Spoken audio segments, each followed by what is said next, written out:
Hi, I'm Sarah Kozemplik, and I'm lucky enough to be standing out here on our gorgeous cross-country course at Morven Park International, talking with the course designer and builder Jeff Kibbe.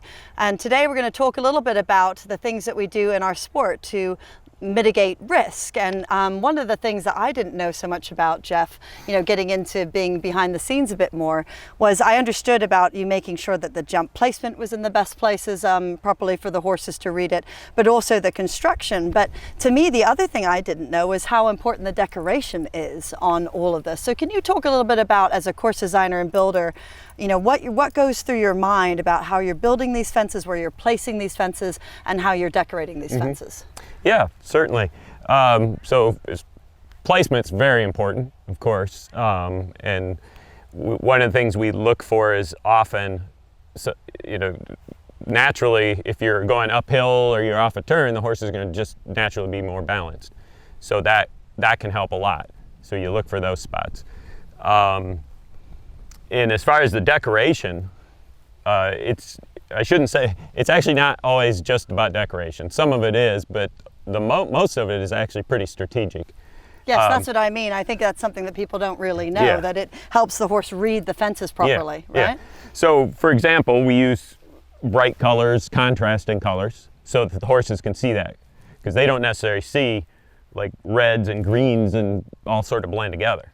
So if we want a ground line to pop out to the horses, we're going to use some orange, some yellow. Yellow is a good one. Believe it or not, blue is a good color. So a lot of times on the ground, that helps, and in the middle of the fence, that helps the horses read it from a distance. But as they get closer, and we've been learning more and more about this, but they're seeing to the side now. When they get up to that fence, they're not seeing what's under their head. Horses don't see directly in front of them to a certain number, about 9 feet. So then what becomes really important is what's on the side of the fence. So obviously, on the rail, we've got flags, which help. You'll see on tables, we put a lot of, whether it be flowers or pumpkins or anything, on the four corners to help them read. So they can see how wide it is, correct? Yep, Yeah. how much of a spread that they have to jump. This in particular, because we want to make sure they get in the air, so you got these tall things right here that are out in front of the front rail. No, that's cool. And also, talk to me a little bit about, I think a lot of people that are maybe not in our sport, and also, honestly, some of us that are in the sport but don't quite understand how it works. Talk to us a little bit about frangible technology. I know the USCA Foundation is heavily supporting that around North America. We're very, very lucky. But what do I mean when I say a fence is a frangible fence? So, frangible just means that it will come apart, basically. And we've got a couple different tools that we can utilize, and we use the different tools for different reasons. This is called the MIM System, a MIM clip.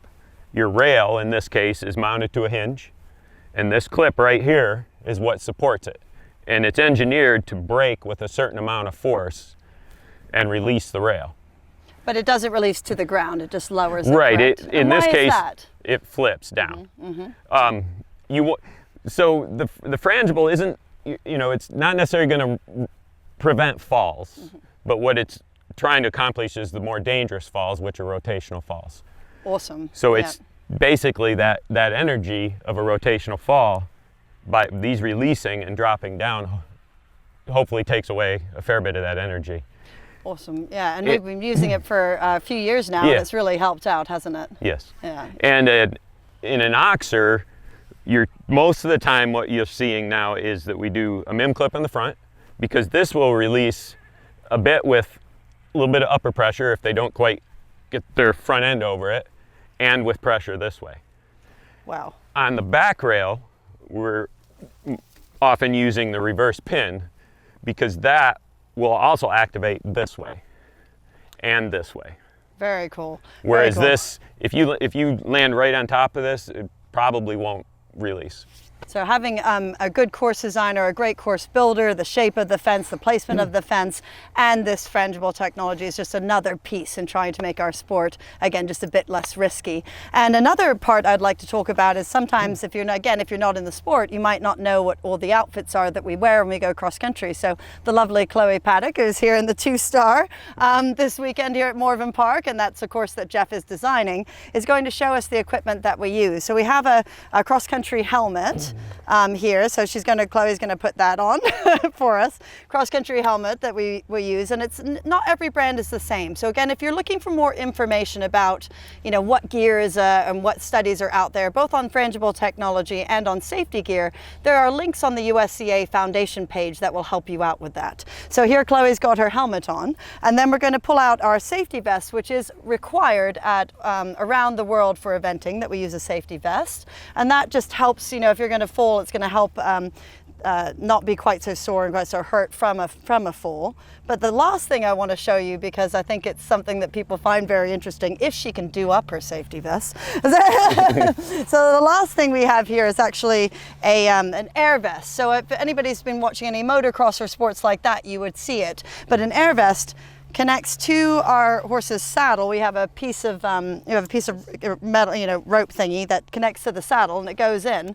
And so if Chloe, hopefully not, if Chloe falls off, then as soon as she's separated from her horse, she actually blows up.